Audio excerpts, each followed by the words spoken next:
participarem, para somarem. É um processo que está sendo bem bacana, de construção coletiva, e foi o Rodrigo, né, que propôs para que a gente fizesse esse curso, né, sobre turismo de base comunitária, e graças ao apoio da Carol e do Wilson, que são, né, referências na atuação, né, do turismo nos subúrbios, de modo geral, a gente pôde articular esse bate-bola para pensar num curso que tivesse, né, mais tempo de troca. Eu acho que, de repente, a palavra curso nem seria melhor, foi uma que veio na cabeça para dizer, mas é um grande laboratório de experiências. O que a gente vai fazer aqui é trocar experiências a partir dessa região que é significativa, que é fundamental para o desenvolvimento da cidade como um todo, né? Não é à toa que hoje, por exemplo, eu sei de 3 grandes atividades que estavam acontecendo nessa região do perímetro da Grande Madureira, na região administrativa da Grande Madureira, né? De manhã a gente teve o secretário de Cultura falando um pouco mais sobre Madureira, que vai receber, né, mais de 1,5 milhão de investimentos nessa que é a primeira zona, né, cultural do Rio de Janeiro, estipulada pela Secretaria de Cultura. Da mesma forma que na Praça de Rocha Miranda está acontecendo um movimento, né, com ocupação aberta, com cultura do Cine Guaraci acontecendo agora. Então, olha como é potente. A gente aqui, junto com o curso, tentando articular os horários para não bater, para não atrapalhar nenhum outro processo. Ao mesmo tempo que Madureira é essa encruzilhada histórica e cultural da cidade, que tanto o Instituto Histórico da Baixada de Irajá reconhece como parte de um território histórico, da mesma forma que o Instituto Histórico de Jacarepaguá, o IBAJA, também reconhece. Então, é muito importante o pessoal do Engenhos de História, que estuda a região dos engenhos entre o Engenho Velho de São Francisco Xavier, o Engenho Novo de Nossa Senhora da Conceição e o Engenho de Dentro, também reconhece a potencialidade dessa região. Então, a gente está falando de uma área que, historicamente, consolidou, né, cruzamentos culturais, religiosos, étnicos, para a formação da história, não só do Rio de Janeiro, mas de grande parte da identidade nacional também. Nós não podemos deixar de fora, em maneira nenhuma, em nenhum contexto, né, o fato de que o jongo, o samba, o choro, são elementos, são patrimônios imateriais que produzem identidade, o charme de Madureira para o Brasil como um todo. Então, é fundamental que a gente entenda, né, ainda mais trabalhando principalmente com um público de turismo, que nós temos atrativos, né, inesgotáveis, patrimônios, né, naturais, materiais, imateriais, que nós podemos trabalhar muito, e nós vamos trabalhar muito aqui. Então, é só para deixar claro que esse primeiro momento, que é um momento de um perfil mais histórico, e por isso que eu estou um pouco articulando uma parte desse momento, mas não sozinho, nada foi produzido ou planejado sozinho aqui, tudo está sendo produzido, planejado e em processo. A partir do que vocês trouxerem, das experiências, nós vamos, né, incorporar novas coisas, trocar, mexer. Mas é muito importante deixar claro que a gente vai, né, ao longo desse percurso, dialogar a partir de múltiplos olhares sobre esse território. Por isso é fundamental deixar claro que em cada encontro nós vamos ter um parceiro. Não só um parceiro da Rede Madureira Criativa, que a gente está chamando, porque já atuam no território, mas também parceiros que pesquisam, que escrevem, que olham, né, a partir da Grande Madureira para a história, para a cultura, para a sociabilidade do Rio de Janeiro como um todo. Então, eu só queria agradecer a presença de todo mundo. Fiquem à vontade para se colocarem, para perguntarem, para contribuírem. É óbvio que a gente tem uma dinâmica de organização do tempo, mas o mais importante é que esse curso se faça ao longo do tempo, associando e agregando os conhecimentos de todos nós, tá? Ainda mais com pessoas tão importantes aqui. Agora, por exemplo, chegando a Raquel, que é uma pessoa fundamental para o turismo também nos subúrbios. Então, muita gente bacana aqui que a gente está podendo trocar. Eu vou passar a palavra para o Rodrigo, que oficialmente vai fazer as aberturas, e a fala dele aqui é importantíssima, né, no curso desse processo, e depois eu vou trazer mais alguns elementos também, e a gente vai encerrar com a Carol e com o Wilson, mostrando que esse curso vai muito além do aspecto histórico, né, vai abordar muitos e muitos pontos da nossa referência turística para o Rio de Janeiro. Rodrigo, obrigado, querido. Está contigo. Vamos nós. Boa tarde, gente. Dizer que é um prazer, eu fico muito feliz em estar aqui, ver uma turma tão diversa e tão bacana para a gente fazer junto, construir juntos, né, essa ideia desse turismo que tem Madureira e a região da Grande Madureira como ponto referencial, né? Esse turismo de base comunitária que valoriza e que escuta a história, a memória e principalmente os moradores e os grupos e agentes culturais da região, né? Eu acho que esse é um dos grandes motes e por isso esse nome, né? Esse turismo de base comunitária, que é para pensar justamente esse turismo a partir do território, né? Nunca de fora para dentro, mas sempre a partir de quem está dentro fazendo e quer mostrar isso para quem, porventura, se interessar em visitar. Então, a gente tem isso como uma primeira grande premissa, né? Para a gente ter sempre esse cuidado desse turismo que respeita essa história desse lugar e esse agente que já atua nessa região, tanto material como imaterialmente. Eu sou Rodrigo Nunes, eu estou aqui agora enquanto coordenador da Rede Madureira Criativa.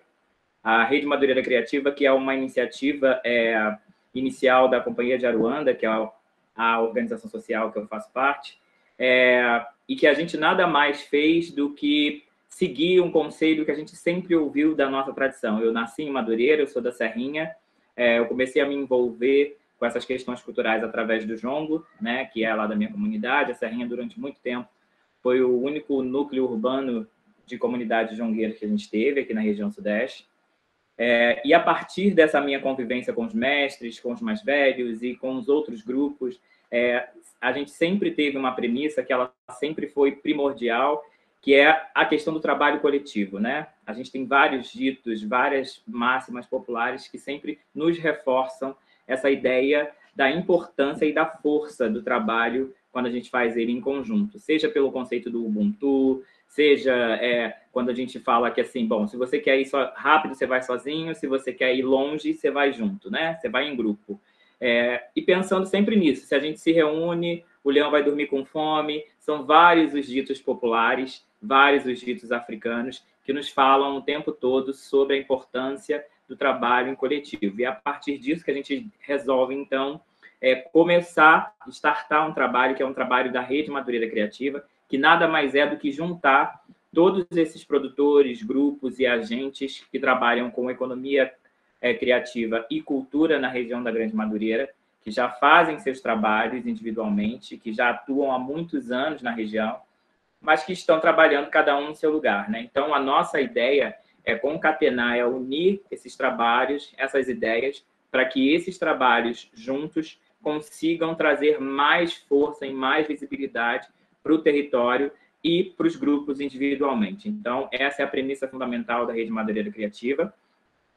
A gente está num primeiro módulo agora, que é um módulo de instrumentalização desses empreendedores. Então, a gente está oferecendo agora uma série de oficinas e consultorias voltadas para esse universo da economia criativa e do empreendedorismo. Então, oficinas de marketing digital, oficinas pensando a questão da elaboração de projetos, captação, de gestão e sustentabilidade, uma série de oficinas para justamente instrumentalizar esses empreendedores, esses grupos, esses agentes culturais do território, para que eles consigam fomentar os seus projetos cada vez mais e a gente consiga fazer com que Madureira seja essa região cada vez mais pulsante, né? A gente sabe que Madureira, para a nossa cidade, é um território muito importante, é um território de referencial quando a gente pensa em cultura afro-carioca, né? Madureira é esse lugar de referência, é um lugar também, um dos lugares que permeiam o imaginário da nossa cidade, não só da cidade, mas das pessoas de fora, quando a gente fala de subúrbio, de vida suburbana, de cotidiano, né? Sempre vem em mente Madureira, e esses saberes e fazeres populares, eles estão presentes e eles dialogam entre si. Tanto os tradicionais, quando a gente fala de jongo, quando a gente fala de samba, quando a gente fala das religiões de matriz africana, quando a gente fala de cultura mais contemporânea, que dialoga com o tempo que a gente vive, como o charme, como o hip-hop. E é muito importante a gente, primeiro, salientar que esses saberes, tanto os tradicionais quanto esses mais contemporâneos, eles dialogam entre si, eles dividem um mesmo território, quanto a gente entender que até esses próprios tradicionais, esses saberes imateriais tradicionais, não estão estagnados no tempo. Então, ele dialoga também com o tempo e a sociedade em que ele vive. Então, o jongo que se faz hoje em Madureira, com certeza, tem muita influência e dialoga muito com essas outras culturas e tradições que são mais contemporâneas. Então, isso que a gente tem que ter sempre em mente.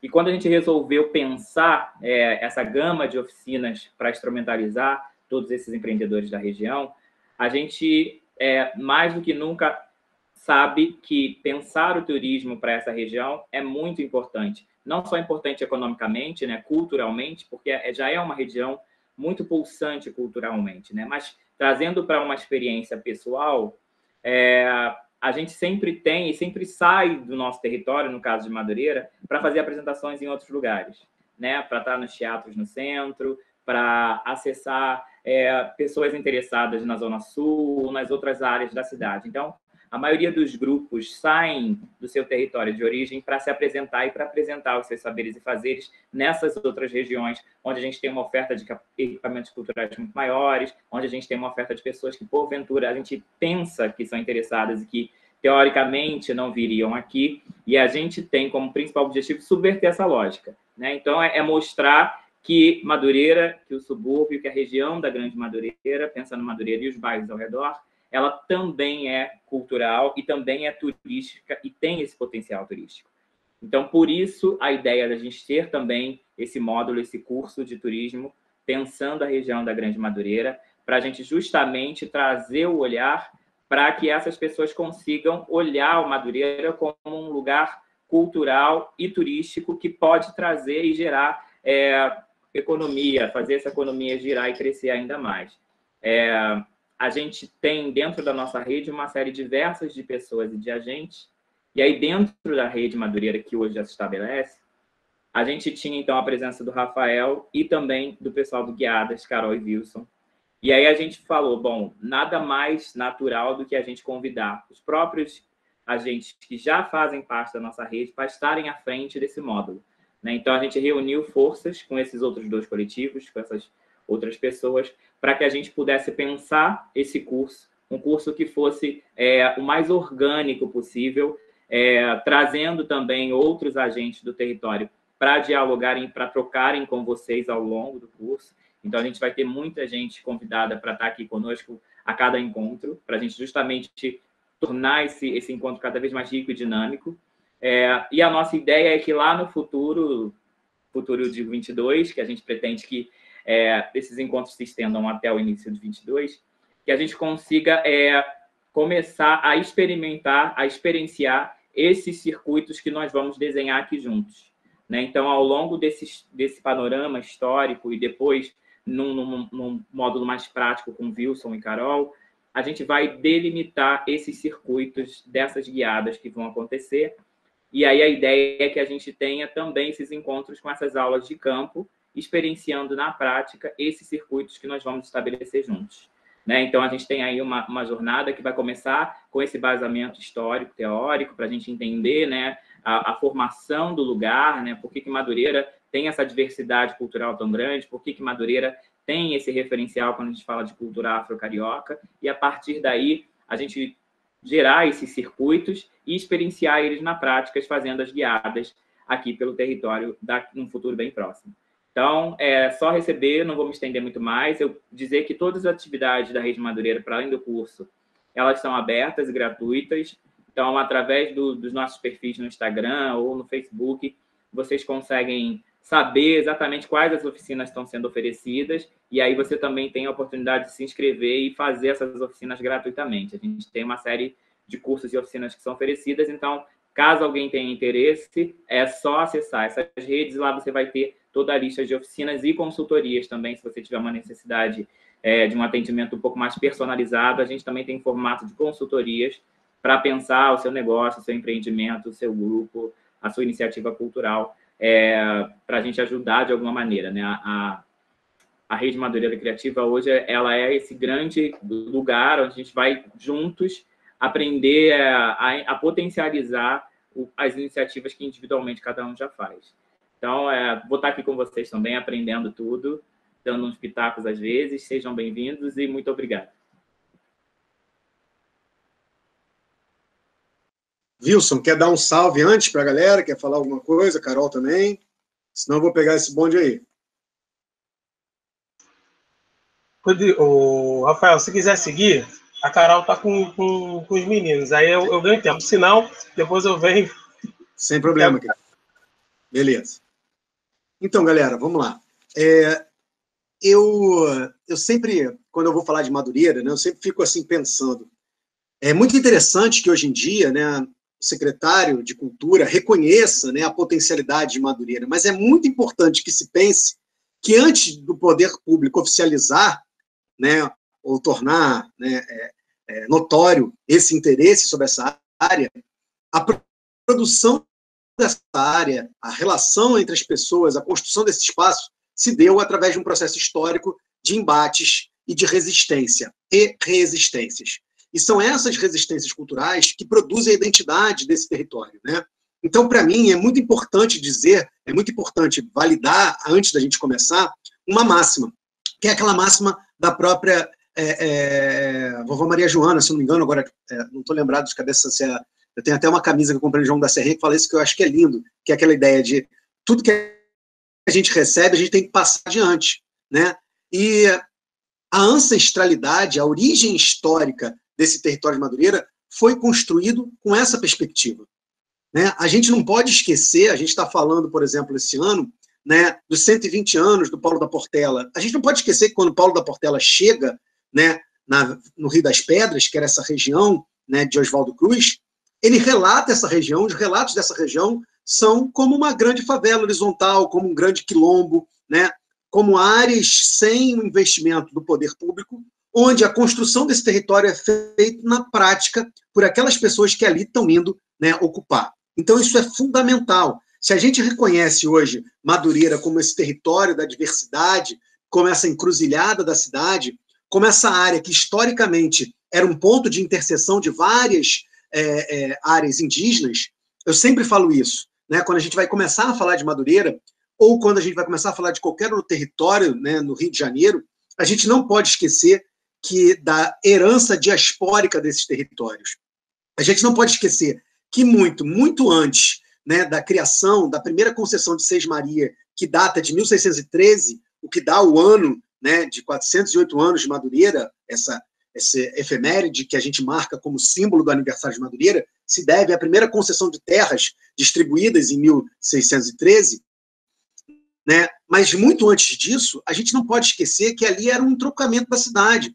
O Rafael Freitas, nesse livro que eu acho fundamental, eu sempre indico para todo mundo, que é O Rio Antes do Rio, ele demonstra como essa área, que é a ponta de integração de Santa Cruz, né, com a Baixada de Irajá, com a Baixada de Jacarepaguá e com o cruzamento em direção a um Engenho Novo, era um grande piaberu. Piaberu, todos nós sabemos que eram aqueles caminhos indígenas abertos, né, durante o deslocamento desses grupos tupis. Então, quando Portela trouxe o seu enredo Guajupiá, na verdade, o Rafael Freitas, que é o consultor desse enredo, o que ele estava falando, na verdade, é mostrar esses pontos de interseção.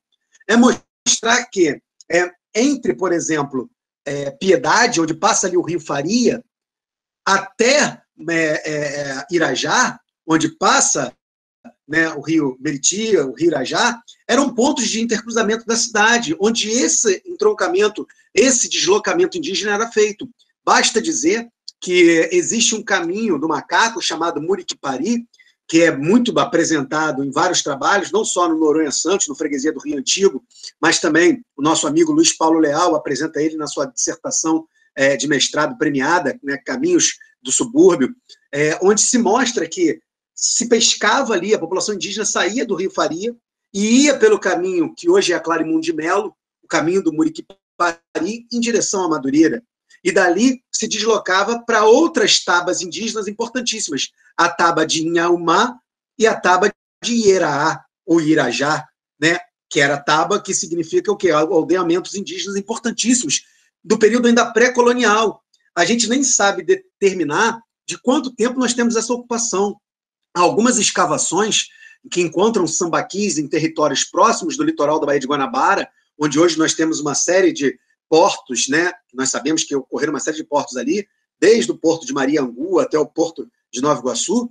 A gente encontra, teve uma escavação nas obras recentes, relativamente recentes, de ampliação, né, do aeroporto na Ilha do Governador, que se encontrou ali um sambaqui de 3.500, 4.000 anos. Então, a gente pode falar, sem sombra de dúvidas, que essa ocupação deriva de 3.000, 4.000 anos antes do agente colonial, antes da chegada dos portugueses, né? e, por sua vez, ainda antes da chegada da tradição africana diaspórica para essa região. Então, se hoje Madureira é esse polo de entrecruzamento, né, de culturas, religiões, de sexualidades, vamos lembrar que Madureira, durante muito tempo, abrigou a parada LGBT, né, importantíssima também no próprio calendário da cidade. Se Madureira é essa área onde esses, né, intercruzamentos históricos se estabeleceram, a gente tem que entender esses processos. E é mais ou menos isso que o curso vai propor ao longo desses encontros. Cada agente que nós vamos trazer aqui tem como finalidade analisar a partir de uma ótica um aspecto desse, seja o aspecto indígena, para entender como é que essa população nativa, né, estava ocupando esse território. O Jean Delery, que é o francês que relatou, né, na França Antártica ainda, muito antes da colonização, muito antes da fundação da cidade do Rio de Janeiro, ele já reportava uma quantidade imensa de tabas de aldeamento e uma quantidade imensa de piaberus, de caminho de circulação, em toda essa área que corresponde à Grande Madureira hoje, né, que era esse entrecruzamento de ligações da cidade. E não à toa, quando a colonização se estabelece, Madureira passa a ser ponto de ligação, por exemplo, entre o engenho d'água pela Estrada Velha de Jacarepaguá, entre a Fazenda de Santa Cruz e o caminho, né, do Piraquara, entre o Porto de Irajá e o caminho do Porto da Pavuna. Então, toda essa territorialidade foi se construindo ao longo do tempo, e daí eu sempre dou uma dica que é muito bacana e está disponível de graça, daqui a pouco eu vou botar aqui de novo, o livro do seu Ronaldo Marins, que é o Caminhos Comerciais da Grande Madureira. Está disponível, olha lá, o Wilson pegou ele lá, né? Ele não, infelizmente, a publicação foi esgotada, ela foi financiada pelo Mercadão de Madureira, não está disponível para todo mundo acessar, mas ela está em PDF no site do Mercadão, né? Daqui a pouco a gente pode botar o link aqui no chat, até se alguém já quiser adiantando, botando, perfeito. Porque ela mostra como essa região, né, que Madureira vai se tornar comercialmente depois, é fruto especificamente dessa relação. Tá? E outra coisa importante de falar, antes da gente dar continuidade, é que se o Rio de Janeiro é o maior interposto de escravos das Américas, se a gente estima que mais de 2 milhões de escravizados entraram na cidade do Rio de Janeiro, né, pelos diversos portos, para abastecer, né, essa produção de engenhos, a gente não pode esquecer que a ocupação de Madureira se desenvolve, se destaca a partir de 2 grandes engenhos. Né? Um deles é o próprio engenho do Portela, né? Que é o engenho de Miguel Gonçalves Portela, que era o marido da dona Inês da Silva, que ganhou essa concessão lá em 1731. Então, a gente não pode esquecer que essa era uma área de produção agrícola. Da mesma forma que a gente não pode esquecer, né, do nosso Lourenço Madureira, que, por mais que tenha morrido em 1851, deixou seu nome de herança histórica por ter sido ocupada, por ter ocupado aquela região com produção agrícola. Né? A gente fala muito que ele era boiadeiro, mas a gente tem vários relatos, né, e vários indícios históricos, várias fontes que eu vou apresentar ao longo desses dias que a gente for fazendo o curso, que demonstram que ele produzia também cana-de-açúcar, milho, farinha de mandioca, né, além de outros pequenos gêneros. Então, é muito importante mostrar que essa engenhoca, olha a Carol chegando ali, esse engenho pequeno, né, foi fruto da concessão de terras para a Dona Maria de Oliveira, depois passou para a mão do capitão Francisco Inácio Canto, até chegar numa briga, né, uma disputa territorial pelos espólios dessa terra do Francisco Inácio Canto, com os descendentes do Lourenço Madureira. Então, a gente também vai apresentar isso. Hoje é um dia mais para a gente levantar as coisas que nós vamos trabalhar ao longo de todos esses encontros. Mas eu já queria deixar bem claro para vocês que a gente não pode falar de Madureira sem passar por 3 grandes elementos. A história fundiária. Para entender Madureira, a gente tem que entender a origem dessa história fundiária. A gente tem que passar pela questão indígena. Não tem como entender a divisão dessas terras sem entender a ocupação prévia desses povos nativos, né, tupinambás do nosso território. E a gente também tem que entender e estudar muito a história social. E aí, quando eu estou falando de história social, eu estou buscando vários elementos como subsídios dessa história social. A cultura, que vem não só da musicalidade, mas que também vem da religiosidade inerente desse território, mas que também vem, né, da gastronomia histórica. Não é à toa que a Feira das Iabás repercute tanto na cidade, né, porque existe uma ancestralidade inserida nela. A gente vai falar sobre isso numa aula específica. Tá? Então, eu só estou querendo deixar claro que a gente vai intercruzar várias áreas de conhecimento. A gente vai ter geógrafos, a gente vai ter historiadores, a a gente vai ter guias, a gente vai ter pessoas da arquitetura e do urbanismo, a gente vai ter comerciantes locais, a gente vai ter agentes produtores de cultura no lugar, né, desde a Companhia de Aruanda até uma série de outros convidados que a gente está estabelecendo. A gente vai ter um convite para analisar imagens dessa região, filmes produzidos sobre ela e várias outras, várias outras referências que forem trazidas para cá. Tá? Bom, só para eu não me ocupar demais, porque eu ainda vou passar a palavra, eu quero só mostrar algumas coisas bem rápidas para vocês, tá? Para dar um gostinho do que vai vir por aí. E eu vou abrir aqui a minha tela, vou me mutar para não atrapalhar, porque eu quero mostrar 2 videozinhos bem rápidos, tá legal? Só um instante. Provavelmente vocês já viram esses vídeos, mas é para a gente startar uma questão.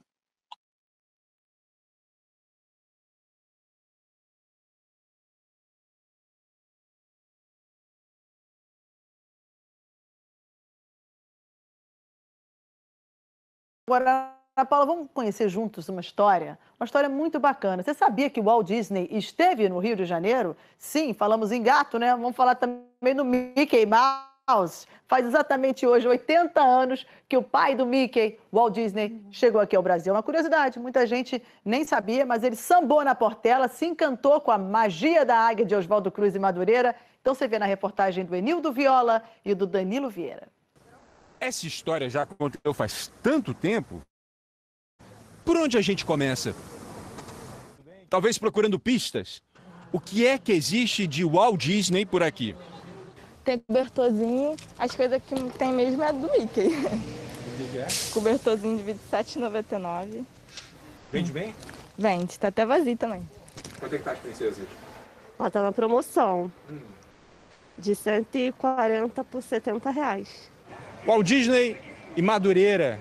Parece aquelas misturas inusitadas de enredo de escola de samba. Mas aconteceu. O maior criador de desenhos animados da história esteve aqui numa visita no dia 24 de agosto de 1941, 80 anos atrás. Os mais velhos me falavam sobre isso, mas eu não tinha... Nessa época eu nem morava aqui, eu estava em Nova Iguaçu. Em 1941, vem para cá o Walt Disney com a equipe participar do lançamento do filme Fantasia. E dentro dessa viagem, quer dizer, nessa passagem pelo Rio de Janeiro, ele vai conhecer uma escola de samba. Essa visita aconteceu aqui nessa quadra? Não. Aconteceu lá na 412 aqui da estrada do Portela. Antes até da Portelinha. Os jornais da época contam que a caravana de Walt Disney saiu do Copacabana Palace por volta das 5 da tarde, rumo à estrada do Portela. O terreiro estava iluminado, um gradil de madeira à frente da casa e lá dentro a batucada. Consegue imaginar? Então olha como foi a cena, numa das poucas fotos tiradas naquela noite. Ao fundo, perto da cerca de madeira, Walt Disney sentado. Do outro lado, olha quem estava. Cartola. O coro cantava uma belíssima melodia de Cartola, que estava como visitante, com um casaco de pijama oferecido pelo dono da casa. E eu acho que as pessoas até não tinham nem a dimensão naquele momento, né, de quem era o Walt Disney, né, para que era mais um convidado que, como qualquer um, ia ser bem tratado, né? Muito bem tratado, aliás, até porque o anfitrião da noite era ninguém menos do que um dos maiorais do samba, Paulo da Portela. Oswaldo Cruz, bem perto de Madureira, todos só falavam Paulo Benjamin de Oliveira. Isso vem mais do que relatar a importância, e, na minha opinião, né, minha humilde opinião, do Paulo ter sido o maior sambista de todos os tempos e o maior artista dessa música popular, essa música negra, na primeira metade do século. Abre aspas. Temos que assombrar os gringos, fecha aspas, teria dito ele no falar espontâneo dos sambistas aos seus comandados. O samba estava bom, mas Disney tinha hora para sair. O pai do Pato Donald relutou. Não queria sair. Esperou ainda mais um pouco e depois foi saindo com o olhar voltado para o terreiro. Um detalhe importante dessa história é que o Paulo estava afastado desde o carnaval por conta de um desentendimento que aconteceu durante o desfile. Ao longo dos anos, essa mágoa foi crescendo e ele nunca mais voltou para a escola. Então, essa visita do Walt Disney também marca, de certa forma, a última participação do Paulo da Portela na Portela. Ele não voltou mais, não. Dizem que ele voltou nesse Walt Disney aí, mas depois ele não voltou mais, não. Quer dizer, mesmo brigado com a Portela, ainda era o professor. Quer dizer, era o Paulo da Portela, ele continuou usando o nome e ainda era o professor. Paulo e a Portela ficaram gravados na cabeça de Walt Disney. Pouco tempo depois da visita, o desenhista norte-americano criou um personagem que parece ter nascido em Madureira.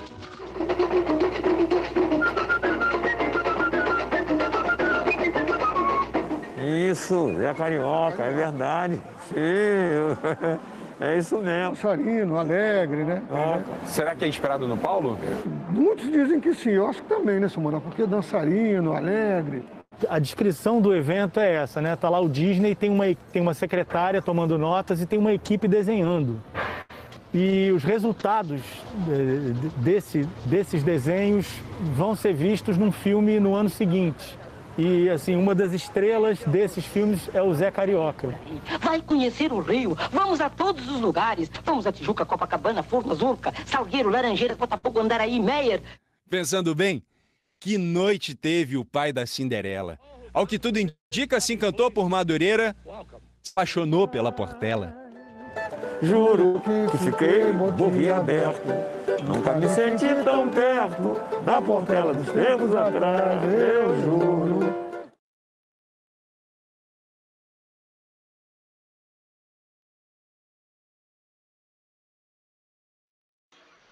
Rafael, tu tá dificultando minha participação, Rafael. Pô, desculpa, querido, você ia usar? Eu não sabia, cara. Perdão. Não. Tá dando muito spoiler. Aqui, cara, estamos falando assim, a pesquisa que a gente fez tá batendo certinho. Olha como é que a gente falou sobre convergência, né? Aqui, você tá falando do vídeo, a gente tá aqui com a matéria sobre esse dia. E assim, olha como é que é importante esse trabalho que a gente está fazendo ser construído. Mas vai lá, segue aí. Não, beleza, fica à vontade. Se quiser falar qualquer coisa, cara. Deixa eu aproveitar que a Elizabeth levantou a mão aqui. Elizabeth quer fazer alguma fala? Agora que eu vi que eu estava no vídeo e não tinha visto. É porque às vezes tem uma mãozinha aqui embaixo, quando a gente clica, essa mãozinha, parece que a pessoa quer se colocar. Se quiser se colocar, fica à vontade. Se não quiser, não tem problema também não. Depois a gente abre para outras questões. Mas deixa eu só aproveitar, então, o link, já que a Elizabeth não falou. Ah, tá. Deixa eu só trazer um link de uma coisa que eu quero pegar. Vamos pensar em uma coisa, galera. Importantíssimo. 120 anos do Paulo da Portela. Essa referência fundamental para a gente entender o reconhecimento do samba. Né? Paulo da Portela é um dos idealizadores, como diz o próprio Marquinhos de Oswaldo Cruz, do trem do samba, naquela lógica, né, cotidiana de sair do centro da cidade, ao se deslocar, se encontrar e produzir identidade, né, e trocar sociabilidades com as pessoas que faziam essa mesma identidade, né, que é uma característica fundamental do processo de ocupação dos subúrbios, né, essa relação de deslocamento para o trabalho é um elemento que caracteriza a nossa sociabilidade suburbana, e é importante que a gente fale que ele pega como referência o ano. 24 de agosto de 1941. Gente, vamos parar de pensar em duas coisas. O que está acontecendo em 41 no Brasil? Em 1941, a gente está em pleno Estado Novo, uma ditadura do governo Vargas. Esse mesmo governo Vargas, que em contrapartida, para poder diminuir as pressões sociais sobre o seu governo, já que ele estava no poder desde 1930, começa a buscar propaganda e elementos nacionais que pudessem associar ao imaginário nacional a ideia de, né, cultura, de identidade forjada ao seu governo. Vamos lembrar que é o mesmo Vargas que cria a Voz do Brasil, que cria o Instituto do Patrimônio Artístico e Histórico Nacional, o IFAM, que cria, né, a Fundação Nacional do Índio. Esse mesmo Vargas pega e manda construir uma avenida que seria a avenida mais larga de toda a América Latina. Só não foi mais larga porque perdeu por poucos metros para a avenida que o Perón mandou construir quando soube dessa ideia na Argentina. Uma avenida de 4 quilômetros de extensão e 80 metros de largura, que é a Avenida Presidente Vargas. E ele manda construir essa avenida, passando sobre símbolos muito importantes da origem do samba real, né, do Rio de Janeiro. Por exemplo, a Praça 11. Quando ele destrói a Praça 11, e ele fala, a partir de agora, nós vamos ter samba aqui, mas os sambas vão ser da seguinte forma, sambas exaltações que falem bem do Brasil, ele está usando e reconhecendo um elemento que é nosso, que foi produzido e forjado nos subúrbios, para trazer para ali, para a região central. E por que eu pegar esse link de Madureira? A mesma avenida que começou a ser construída em 1941, que ficou pronta em 7 de setembro de 1944, vai celebrar, né, o seu auge com os desfiles da escola de samba no Carnaval, na virada de 41, de 44 para 45, que vai ser vencida pela Portela. Então, olha como é interessante perceber essas identidades fluidas em disputas na nossa cidade. Olha como é interessante perceber que o próprio presidente da República reconhece um elemento da nossa cultura e sociabilidade suburbana, o samba, como referência, né, importantíssima para a produção da sua própria política.